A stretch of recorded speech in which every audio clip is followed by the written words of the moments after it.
Welcome to the Apple Pie Club. We're here to take you on a thrilling journey through the realms of practical philosophy and spirituality. I'm Tanya, your practical philosopher, and I'm joined by Sky, your spiritual guide. And our aim is to offer you a holistic perspective on life that blends insights from diverse philosophies and spiritual practices. From personal growth to timeless wisdom, we are going to cover it all. So, whether you are a seasoned seeker or just starting your journey, join us on this adventure because the Apple Pie Club is open to all and we can't wait to have you along for the ride. So, grab a slice of apple pie and let's dive in to the world of ideas together.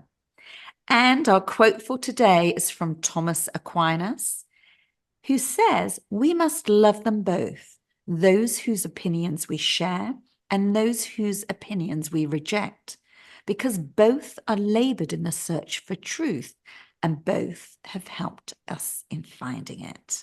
So, Sky. Thank you, Tanya. Obviously, I've been hanging out for a session with Thomas Aquinas. So Yeah. he is both a theologian and a philosopher, and he studied philosophy and Catholic theology at the Benedictine monastery, and he's well respected in the Christian religion. I love reading about his family background. It could actually be a movie. So Yes. he came from a very wealthy and influential family.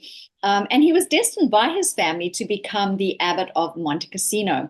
He did not want to follow this path that his family had paved for him. And so he decided that he was going to become a monk with the Dominicans. And they were monks who lived by eliminating all material wealth, which, of course, for his wealthy family, as you can imagine, that was seen as a dishonor. And so his family kidnapped him and kept him as a prisoner in their castle for over a year in an attempt to change his mind. He eventually escaped. I told you this could be a movie. And he became a friar with the new Dominican order against the wishes of his family. So with the Dominicans, he was sent to Paris to study theology and philosophy. How wonderful to be able to go to Yeah. Paris. He became one of the 33 doctors of the church, and he's known for his work on natural law.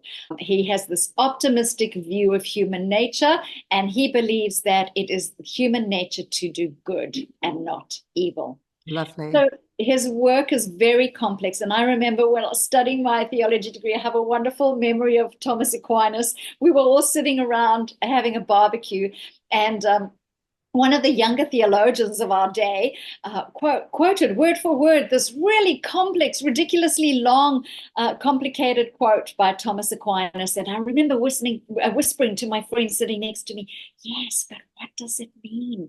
And Mm. immediately he bellows out, he said, "Yes, but what does it mean?" And I thought, oh my Yeah. goodness, he hadn't heard me. But in those days, I didn't have the confidence to speak up. I thought it was just me, who didn't understand what Thomas Aquinas was talking about.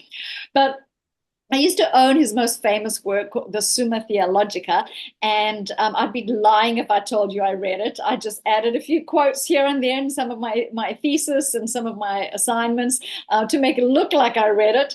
But as I mentioned, he really is one of the pioneers in Catholic religion, in the Christian religion, actually. So referring back to our episode on Plato, Plato's whole understanding of the philosopher king model, and how he believed that leaders should be philosophers, Mm-hmm. his theory being that we must discuss to understand and then form an opinion based on our educated knowledge, not just our judgment. So I think both Plato and Thomas Aquinas understood how important it is to have conversations with people whose opinions we share and whose opinions we reject. For how will we really know that we own or reject those opinions if we haven't had the opportunity to look at them from both sides? Beautiful, beautiful. And it is, I mean, when you first initially look at that quote, it does make you have to read it a few times to wrap your head around it. It's not one of the obvious quotes where you kind of go, "Oh yeah, I understand that. That's beautiful." You kind of look. I think the second part of the quote, for both have labored in search for the truth, and both have helped us in finding it, isn't it? So, was the rest of his work quite detailed and in depth and difficult to comprehend? He was a huge intellectual, so Mm. so he really did understand, deep intellectual truths, and he was just able to engage in those conversations, but he wasn't able to translate them in simple ways Mm. for us Yeah, laymen. yeah. Yeah, Simplicity being the key, yeah, yeah. to getting everybody else to embrace it. Mm-hmm. Yeah. All right, so let me have a look at this quote. So it very much makes me feel about the diverse opinions that we're always surrounded by, whether it be our friends, our family, politics, what's going on on the world stage, and just watching a lot of things play out in the news. We can also see there's a lack of sometimes intolerance towards those different opinions. Therefore, the words in this quote remind me that every individual, regardless of their beliefs, really does contribute to a broader dialogue, that if we start accepting other people's opinions and if we start listening to them, we can get closer to understanding what the truth is, rather than sitting there and thinking that everything that we're thinking and feeling is actually the right way to think and feel. So when we're becoming tolerant, it isn't just about being polite and being nice. It's really about recognizing that different perspectives, if we're open to them, can very much broaden our own horizons and, I guess, challenge us to think more deeply, right? Mm. Well, I'm going to challenge you to think a little bit more deeply right away, Tanya. Yeah, We're going to put this into practice right now. let's do it. I'm going to challenge you to think about this word tolerance. And really, I like to change that with acceptance, Yeah. because it's a very different it's a different concept to tolerate somebody rather than to accept them. We can tolerate somebody for their different opinion to us, or we can accept that they have a different opinion to us. So I know, that this is a word that I heard once a number of years ago in education, actually, and it's written into one of the education manifestos, I guess it is. And I remember thinking, I don't like that word at all. We're not to tolerate people. I Yeah. don't want people tolerating me. I'd much rather they accepted me Oh, dear. and accepted my different opinions. Not everybody does, of course, but Yeah, but yeah. that's, yeah. So I'll just challenge you with that discussion as to that word of tolerance versus acceptance. So if I say the word tolerant, what kind of okay, remember we've spoken about the heart being open. So really feeling your heart chakra being open when you're in a good communication with someone, you're open, yeah, as opposed to when someone's annoyed you, or they've annoyed you, or you've made them, allowed them to annoy you. Your heart kind of snaps closed, right? So, question, if I say the word, I can tolerate what you're doing, what does that do to your heart space? Well, it makes me feel, well, you don't really like me, you don't really Yeah, accept me, you're just tolerating me, yeah. and so this is why we have these discussions, why those philosophers of the day had those discussions, so that they could unpack these words as well, and words change over time. So maybe once tolerance was an acceptable word, but for me, as I mentioned, I would rather not feel like I'm tolerating somebody. I would rather feel like I'm accepting their differences. And, there's this saying, sometimes success sometimes demands that we answer hard questions with even harder answers. And so it's having those discussions as to around the answers to the harder questions as well. I know when I was doing my theology degree, I remember the time very clearly when the third lecturer that week happened to bring up this topic, and they had a different opinion. And at the Mm. end of the lesson, I went up to this, I had a really good fun relationship with this lecturer, and I said, Really, you're the third person this week who's given us a different, opinion on this topic. I said, I want to tell you to tell me which is the right one. Just tell me, what must I believe? And he looked at Yeah. me and he said, very politely and very, acceptingly of me, he said, Sky, that's for you to work out. And Yeah. even at the time, I didn't really understand it. I thought, isn't that why I've come to do this degree? Just just tell me. Tell me what I'm supposed to be thinking. Tell me what I'm supposed to be. Tell It's me what to interesting, isn't it? believe. Yeah. Yeah. I guess So that's where wisdom comes from. that's also this one, yeah, exactly. This wonderful idea of being able to have discussions. And as Thomas Aquinas said, those that agree and those that disagree both have labored for us to form our own opinion. So that's really what we're doing our entire life. Any education that we do, we're taking all of this information to form our own opinion. Yeah, I actually find words quite interesting, how some people can respond differently to different words, and often misunderstandings can actually boil down to a simple word that Well, someone's mm, used, and another person has reacted in a different way. I don't like the word fine. I yeah, don't like, yeah, yeah, you look fine. I thought, what's a fine mean? That fine's like, to me, not good yeah, or bad. Is yeah, it good or is it bad? It can't be fine, So yeah, is it yeah. interesting? I like discussing the use of words because I've worked in this space for quite a long time with personality coding, with different personality types. Some people like certain words, other people don't like those words. Yeah. But as you were saying, tolerance changed to acceptance. I was going into my body to see how I felt. Could I feel the different energy between the different words? Mm. And I could. I kind of thought tolerance. Yeah, tolerance. You're right. Tolerance is a bit like fine. It's fine. I'm going to just tolerate you.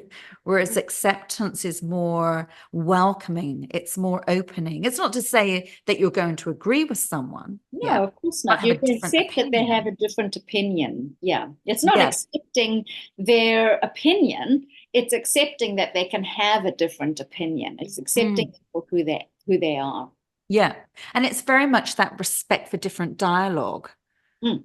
Mm. so that we begin to understand at a different level.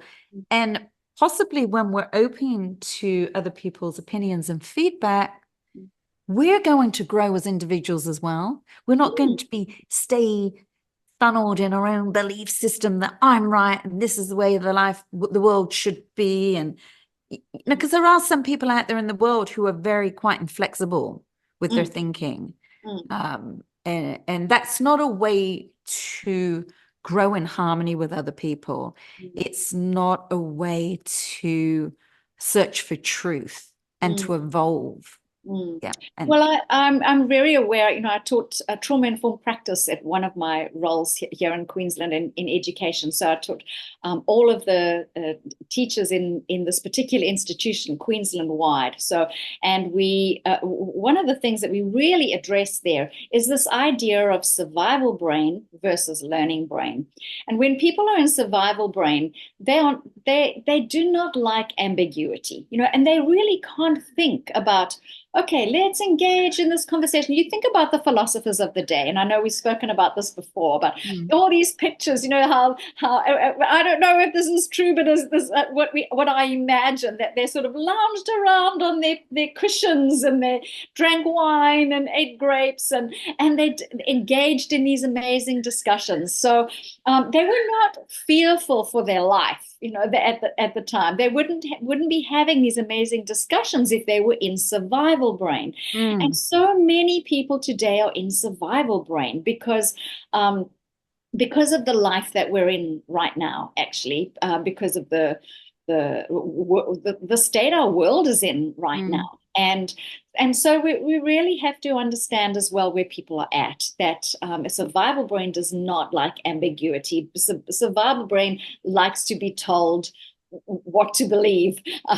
And so Learning Brain loves all of these options and discussions and possibilities, and thinking about, oh, we could talk about this, and we could discuss that, and maybe we could believe this, or and having all of these different options.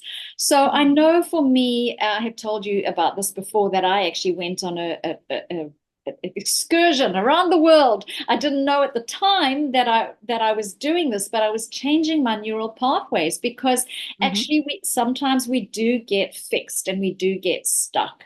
And I grew up in a very difficult environment. I grew up in a country that was at war, and I also grew up in a home that was very dysfunctional. So I had like this double whammy, and my fear pathways were very ingrained and very fixed. And I also I was very judgmental of others. So I remember having these amazing discussions in Saudi Arabia. I taught at King Saud University in Saudi Arabia, and one of the other teachers there had her degree in the Quran. And I just absolutely loved. Now, previously, I would not have been able to do that. I would have not been able to have these discussions with her without trying to convert her to my religion, or without thinking she's trying to convert me to her religion. So everything's up in arms. I was able to do exactly what Thomas Aquinas is actually talking about here. Having a discussion as to many topics, many opened my eyes actually as to what the Quran says and believes. She actually said to me one day, she said, do you know the Quran doesn't say that women should wear hijab? And so it's not even in the Quran that women are required to wear a hijab. And yet at the same time, I told her, I can remember growing up in the Christian religion, and my mum wouldn't enter the church. My mum's 93 at the moment. She turns 94 next month. Okay. So I'm not that old. Okay. But I can remember her. Yeah. She wouldn't enter the church without putting this little white scarf on her head. Really? And that's in my lifetime. That's not that long ago. And was that was Catholic? No. It was what's called Pentecostal. I do really love this idea, the neuroplasticity of seeing new cultures and having new conversations. If nothing else, what we're doing by having these conversations, Felipe Dupont wrote in his book Neuroplasticity, we change our brain when we engage with people who don't look like us, who don't think like us, who don't have the same experiences that we have. We don't have to agree with their religious views. We don't have to agree with their political views or their perspectives on life. But actually, when we just have discussions with them, we're changing our neural pathways, or we're making new neural pathways. Yeah. And that's what, was so amazing about these philosophers back in the day, is that just by having all these discussions and talking about options and possibilities, they were creating new neural pathways. So it's interesting. When I was brought up as a Catholic, and I think my mum liked to think she was really religious, but I don't know if she really was. It's kind of one of those either or. But anyway, we had to go to church, we had to go to mass, blah blah. Had to go. But one thing, because there were not lots of Catholic schools around the area, I had to go a bit out of my way to get to school. Through being a Catholic, I went to school with Italians, with Greeks, with Jamaicans, right? So I had a mix of all different types of people around me. So I was never, ever exposed to any racism based on someone's color or anything like that.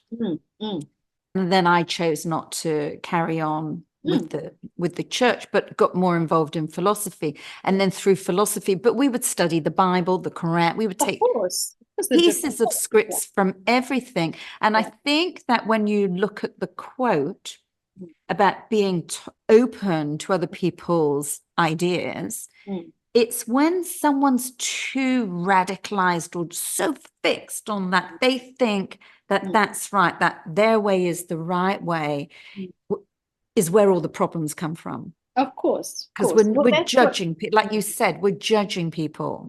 And That's so, what spirituality is. That's why it's different to religion. yeah, Religion is very much, this is my belief. It has to be different to the other person's because they are different. So that if they're going to believe that this is yeah, mine, but spirituality is inclusive. One of my favorite teachers is Adyashanti, a Buddhist, yeah, not a monk, but really great, amazing spiritual teacher. So that's why I always say I'm a spiritual guide, because I love spirituality. It's much more open and inclusive and accepting of yeah. other people's ideas. Yeah, it's very good for the heart and soul, isn't it? Well, Spirituality. it is who we are. It's one. We are one with the divine, and therefore we actually are divine. We are spirit beings having a spiritual experience on this earthly planet in this Mm. earthly body. So we can't actually, chuck out the baby out with the bathwater. We can't, and I did for some time after I left the Christian church, but I never was able to fully deny God, because the divine had such an impact on me my Mm. entire life, since I was a very young child, actually. So I always knew to stay connected with divinity, with God, if or the universe, or my trusted higher self, whichever words you want to use. But Yeah, whatever works for you. Yeah. yeah, I can yeah. remember I was in America staying with some beautiful friends, and I was staying through a friend of a friend's. The girl I was with, she's just not religious at all. Mm, But the family we were in, they go to Hillsong. okay. She said, the family said, would you like to go to Hillsong? I said, yeah, I'll go to Hillsong. And then my other friend said, no, no, don't say that. Now I've got to go. I went, well, just go. And if you don't like the word God, change it to whatever works for you, Yeah. right? Just as soon as they say the word God, change it in your head. And I said, and you'll have a wonderful time. And Mm, I went there and I absolutely loved it. I was like, yeah, I like this, because they would give exercises at the end of the ceremonial service. sermon. I don't service. That's the word. Mhm. They would we would have to go home, and it was always about being grateful Mm, for all the mm. family members and thanking them and loving them. And I thought there's nothing wrong with that. There's Not at absolutely all. nothing wrong with No, living your life like that. exactly. And having a check-in, a weekly Yes. check-in on Yes. being kind and nice, I guess. Yes, exactly. I mean, isn't that what we always say? Mm. What this is our philosophy on the Apple Pie Club. Yeah. And I think Kindness. going back to when you said you referred to when you travel. Yeah, Mm, anytime you travel, every time we experience something different, every time we have a completely different conversation with someone who might have completely different, diverse views to what we've got, it allows the brain to be stimulated. Yeah, mm, and then you mm. get greater cognitive flexibility there. Yeah, Eh, we create, as Felipe mm, Dupont said, new neural pathways, and it lights up the brain when we yeah. create new neural pathways. So I Yeah. love that. I would Mm, encourage anybody to, if you want to grow intellectually and personally, seek out those diverse conversations, seek absolutely. out diverse subjects. Mm, Don't read the same type of books, don't listen to the same mm, podcasts, like play mm. something you don't even know anything about or Yeah, something you disagree yeah. with and Which seek out. challenges your opinion as to why you believe. Mm, Which actually brings me to my tip. So yeah, there. So my tip for the week is to have the courage to engage in deep, meaningful discussion, and not to be afraid to express your opinion. For years, I was so afraid to express my opinions. I was afraid of what others would think of me.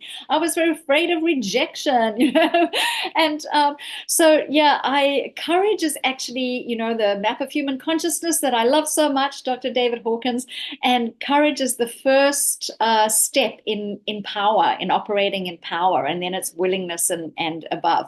So definitely, I encourage you to really have these deep, meaningful discussions, and just have them with friends, or even have evenings where you to pick one of our quotes, our Apple Pie Club quotes, and if you might want to play the recording to get some stimulation of the topic going, and then have your own discussion about it. But repressed emotions is one of the number one causes of disease in our mm, bodies.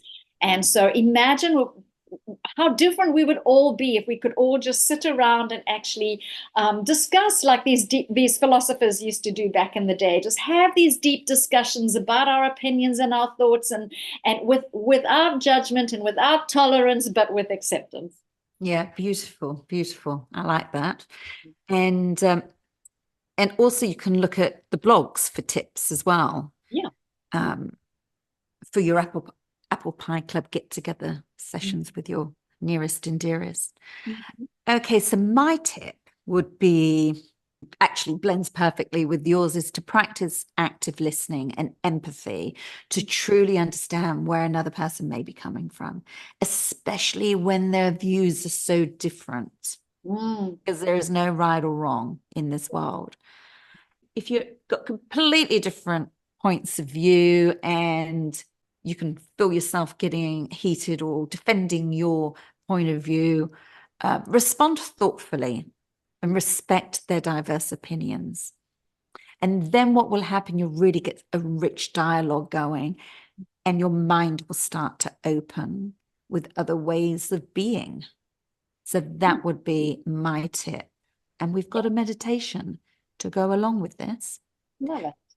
Do you have anything else to say before we go to the meditation?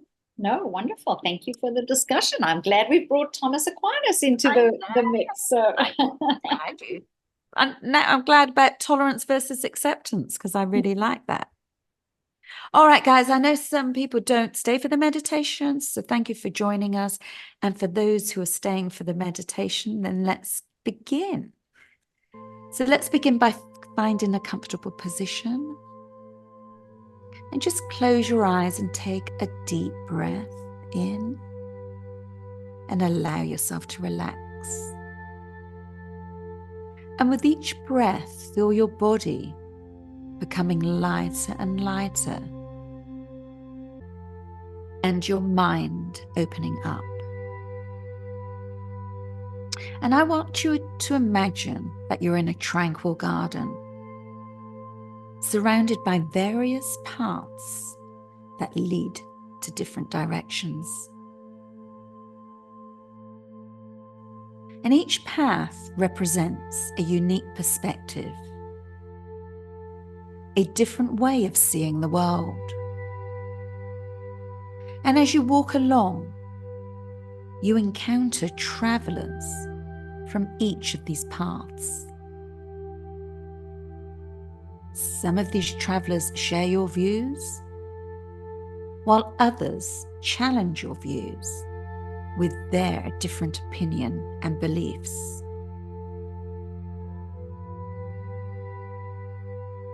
And I will want you to visualize yourself engaging with each of these travelers.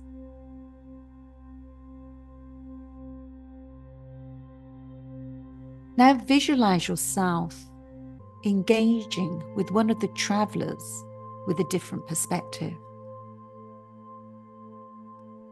And as you interact with them, rather than defending your view, you listen.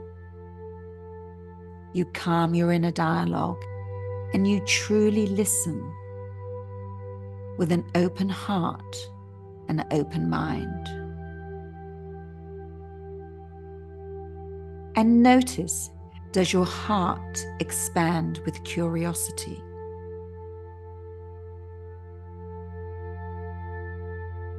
Do you feel a connection with this fellow seeker of truth?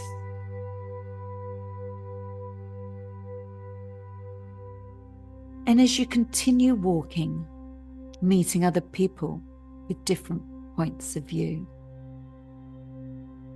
reflect on the words of Thomas Aquinas. We must love them both, those whose opinions we share and those whose opinions we reject.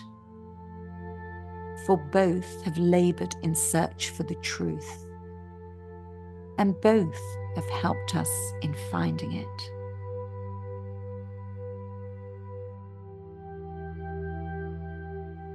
And now pause for a moment. Pause where the meeting point of all of these paths come together. where all perspectives converge, illustrating how each view, each opinion is a vital thread in the tapestry of life and the tapestry of understanding. And embrace a symphony of diverse thoughts as they start to resonate within you.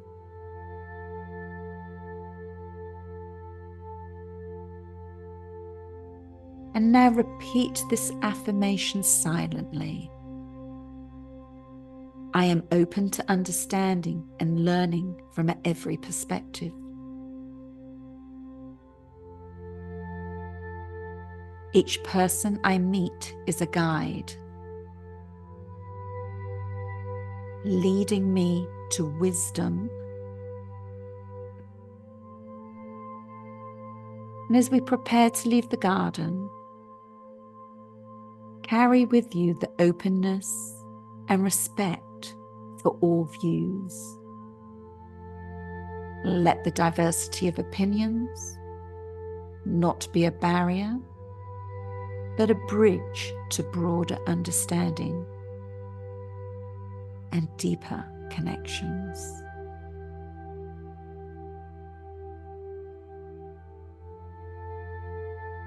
And remember, embracing different opinions and perspectives is about accepting.